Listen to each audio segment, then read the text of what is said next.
ఓం శ్రీ మహాగణాధిపతయే నమః.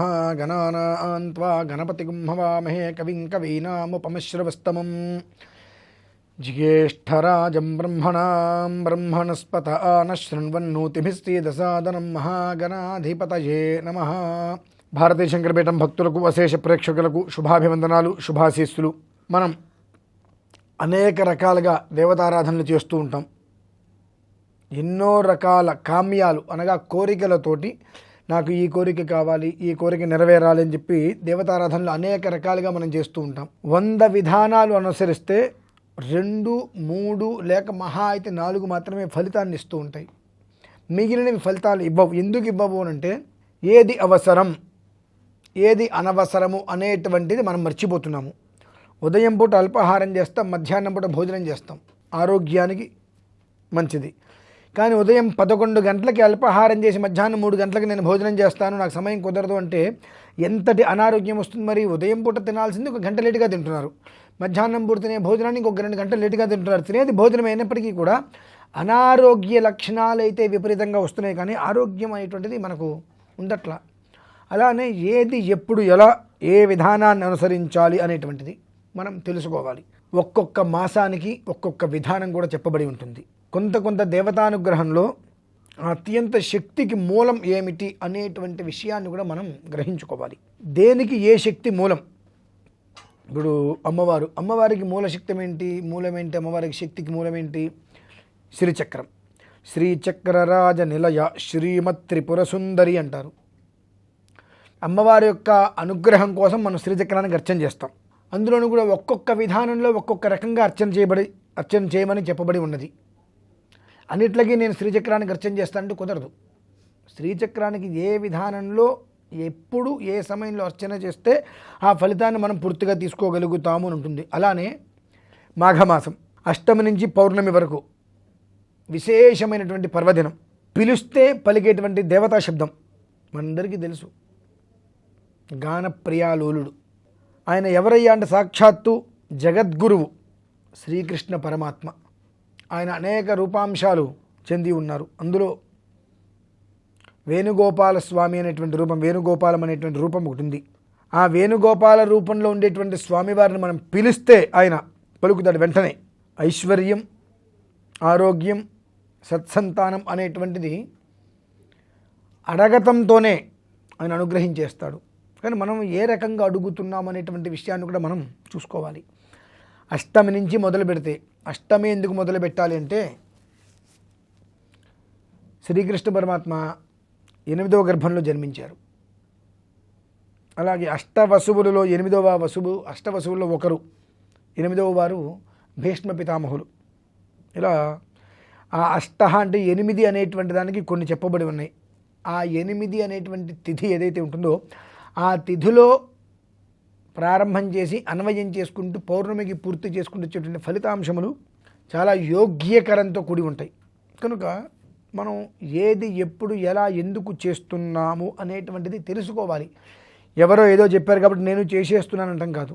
దానికి ఏ రకంగా అది కూర్పు అనేటువంటిది ఉన్నది. అష్టమి నుంచి పౌర్ణమి వరకు ఇందులో భీష్మ పంచకము అని అంటారు. భీష్మ అష్టమి, నవమి, దశమి, ఏకాదశి, ద్వాదశి వరకు. అక్కడి కూడా వర్గత్రయానికి, కాలత్రయానికి, యోగత్రయానికి సూచింపబడుతుంది. కలిపి 8 అష్టవర్షాతు అని. ఏదైనప్పటికీ కూడా 8 అనేటువంటి దాంట్లో ఏ రకంగా ముడిపడి ఉంటుంది అంటే మనిషి యొక్క జీవితం మొత్తం అందులోనే పూర్తిగా కూరిపోయి ఉంటుంది. అంత గొప్పది. కాబట్టి మనం ఒక ఆరాధన చేస్తున్నామంటే ఆ ఆరాధనకి, ఆ రోజుకి, ఆ తిథివార నక్షత్రాలకి సంబంధం, అన్వయం అనేటువంటిది ఉన్నదా లేదా?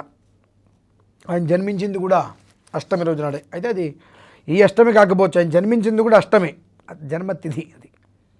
అలా ఎన్ని యోగాలు కలిసి ఉన్నాయి అనేటువంటి విషయాన్ని చూసుకొని ఆ యోగాన్ని దృష్టిలో ఉంచుకొని కనుక ఆ సంతాన వేణుగోపాల సాలగ్రామం అనేటువంటిది ఏదైతే ఉంటున్నదో ఆ సంతాన వేణుగోపాల సాలగ్రామానికి శంఖముతో, దక్షిణావృత శంఖంతో అభిషేకం చేయాలండి. ఇప్పుడు కూడా ఆ శంఖంతో అభిషేకం చేస్తే శంఖం చంద్రార్కదైవత్యం వారుణం చాధిదైవతం పృష్ఠే ప్రజాపతిస్తత్ర అగ్రే గంగా సరస్వతీ త్రైలోక్యే యాని తీర్థాని వాసుదేవస్య చాజ్ఞయా శంఖే తిష్టంతి విప్రేంద్ర తస్మాత్ శంఖం ప్రపూజయేతు పాంచజన్యాయ విద్మహే విష్ణుప్రియాయ ధీమహి తన్న శంఖ ప్రచోదయాతు.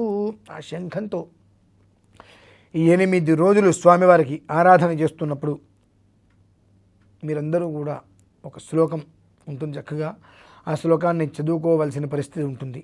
జన్మించినటువంటి ప్రతి పురుషుడుకు స్త్రీకి కూడా ఎంత సంపద ఉన్నా ఏది ఉన్నా లేని తృప్తి కేవలం సంతతి వలన అనగా సంతానం వలన లభ్యమవుతుంది. అంతటి సంతోషం తృప్తి అనేటువంటిది. ఆ సంతానం అనేటువంటిది ఇవాళున్న కాలంలో 10లో 8 మంది కష్టంగా ఉంది. అందటం కష్టం, అందుతే నిలుస్తుందో లేదో అని భయం, ఏదో ఒక కార్యత గర్భస్రావాలు అయిపోవటం, ఇటువంటివి చాలా ఎక్కువగా ఉండి మానసికంగా శారీరకంగా హింసకి గురవుతూ ఉంటాం. అందరూ వచ్చి ఇంకా నీకు సంతానం లేదా రకరకాలుగా మాట్లాడుతూ ఉంటారు. అయితే ఈ ఒక్క విధానం అనేటువంటిది దంపతులు ఇద్దరూ అనుసరించవలసిందే. ఎవరో ఒకళ్ళకి మేము వ్యవహారం చేసుకున్నామంటే అవ్వదండి. ఎందువల్లంటే సంతానం అనేటువంటిది పురుషుడి యొక్క శిరస్సునందు 3 మాసాలు ఉన్న తర్వాత స్త్రీ యొక్క గర్భంలోకి వెళ్తుంది.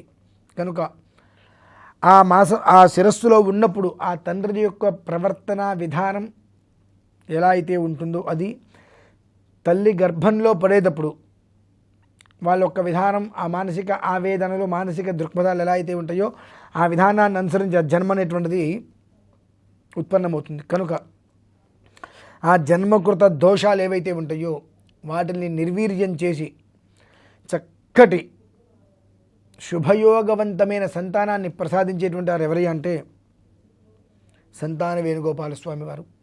ఆ సంతాన వేణుగోపాల స్వామి వారికి ఆరాధన చేయాలంటే ప్రత్యేకంగా ఆయనకి సాలగ్రామం ఉంటుంది.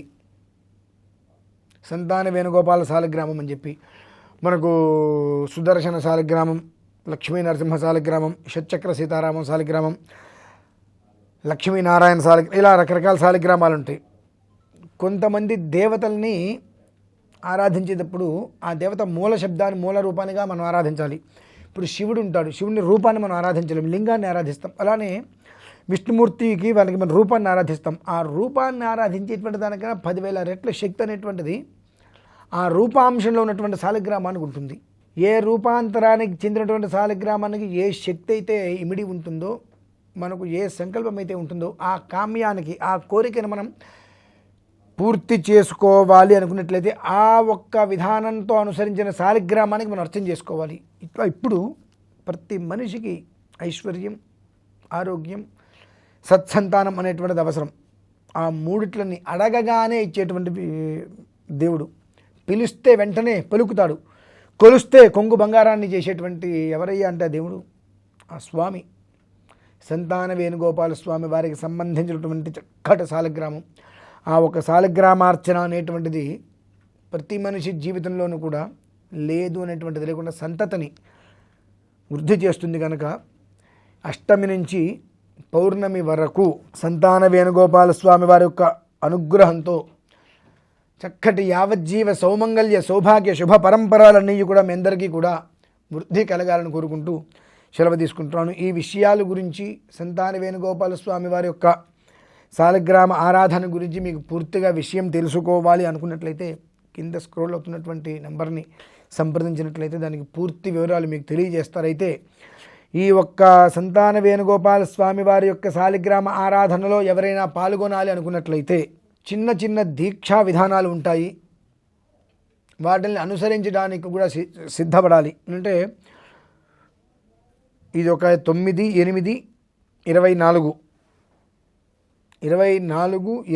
అంటే 32 4 36 రోజుల పాటు మాంసభక్షణ పనికిరాదు. అదొక్కటి పూర్తిగా మీరు దగ్గర పెట్టుకోవాలి. అలానే మత్తు పదార్థాలు, మత్తుకు సంబంధించిన మద్య మాంసాదులు కానివచ్చు, ధూమపానం కానీ సిగరెట్, ఇటువంటి వాటికి దూరంగా ఉన్నట్లయితేనే చేసేటువంటి దాని నుంచి పూర్తిగా మనం ఆ ఒక ఫలితాన్ని పొందగలుగుతాము. లేదు కాదు కూడదు మేము అది కావాలి ఇది కావాలనుకుంటే ఇటువంటి దీని గురించి మీరు తెలుసుకునే ప్రయత్నం కూడా పొరపాటును కూడా చేయకండి. ఎందుకు లేనిపోయిన తలకాయ నొప్పితోటి ఏదో మనకు సామెత వింటూ ఉంటాం, సంతానం కోసం సప్త సముద్రాల్లో స్నానం చేస్తే ఉప్పు నీరికి ఉన్నది కూడా పోయిందని చెప్పి మనం వింటూ ఉంటాం. అటువంటిది అనవసరమైనటువంటి వృధా ప్రయాసకి మాత్రం ఎవరు కూడా పాల్గొనవద్దు. ఇక మీ ఇష్టం. స్వస్తి.